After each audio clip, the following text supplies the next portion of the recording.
O ano é 1929. Esse ano aí foi aquele ano que deu aquela crise da Bolsa de Nova York. Muita gente ficou sem trampo, sem dinheiro. Sem dinheiro não tem como comprar as coisas. O Brasil na época ganhava muita grana vendendo café, mas ninguém queria mais comprar esse café. Tava todo mundo sem grana. Essa crise econômica ia estourar feito bomba na mão do presidente Washington Luiz, que era o presidente da época.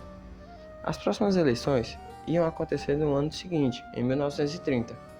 Então esse era o assunto do dia. Todo mundo queria saber quem ia ser o próximo presidente. Normalmente na época eles revezavam o poder entre a galera de São Paulo e a galera de Minas Gerais. O presidente Washington Luiz, ele que estava lá no poder, ele era companheiro da galera de São Paulo. Então ele representava os interesses da galera de São Paulo. O normal seria ele indicar alguém de Minas, e sempre indicavam assim, família em família, era pouca gente no poder. Por isso que a gente chama essa antiga ordem de república oligárquica. Oligarquia. O que significa oligarquia? Oligo quer dizer pouco, arquia quer dizer poder. Poder na mão de poucos. Então oligarquia é um poder na mão de pouca gente. O que aconteceu? O presidente Washington Luiz acaba indicando o Getúlio Vargas. E a galera de Minas Gerais acaba ficando de lado. Em 1930, houve uma revolução e através dela Getúlio Vargas chegou ao poder. Naquele ano, inicia-se uma nova fase para a política brasileira. A chegada de Vargas ao poder em 1930 marca o fim da República Velha e política oligárquica no Brasil. A política do café com leite foi derrubada e em seu lugar foi implantada a Era Vargas. Mas que para toda essa oligarquia fosse derrubada, não bastava só Vargas subir ao poder. Ainda existiam coronéis e pessoas importantes da República Velha que governavam os estados. Foi aí que Getúlio Vargas teve a ideia de centralizar o poder. Daí ele suspendeu o poder legislativo e começou a nomear interventores estaduais. Nesse processo, houve a deposição dos governadores de cada estado. Getúlio Vargas colocou dos governos estaduais, militares e civis que o ajudaram na Revolução de 1930. Essa nomeação de pessoas do seu interesse para governar os estados causou muitas revoltas. A maior delas foi o movimento que deu origem à Revolução Constitucionalista de 1932. Os idealizadores desse movimento estavam insatisfeitos com o fato de São Paulo não ter um interventor que fosse paulista. Também lutavam por uma nova Constituição e eleição para presidente. A Revolução de 1932 foi um movimento muito importante, porque a partir dela poderia servir de inspiração para outras revoluções. Então, para amenizar as situações, Getúlio Vargas atendeu alguns desses pedidos desses movimentos e em 1934 o Brasil teria uma nova Constituição e uma nova eleição para presidente.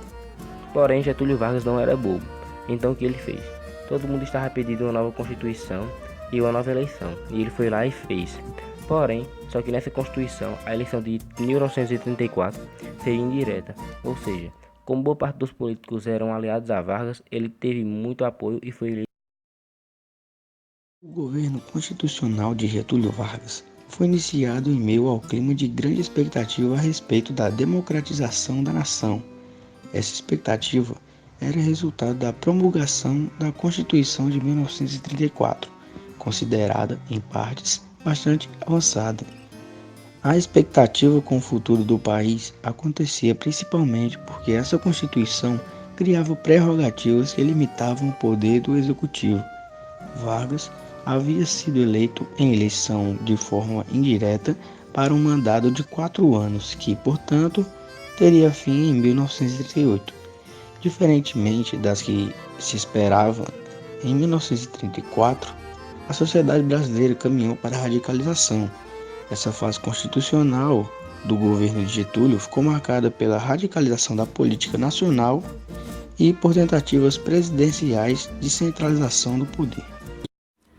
Se inicia o Estado Novo, ou ditadura varguista, já que a nova Constituição era super centralizadora, dando assim mesmo muito poder para mandar na coisa toda.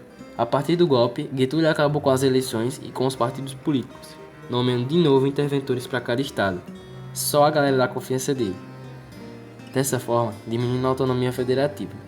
Getúlio concedeu também vários direitos trabalhistas e um movimento conhecido como populismo, que aconteceu de forma parecida na Argentina com o governo de Juan Perón.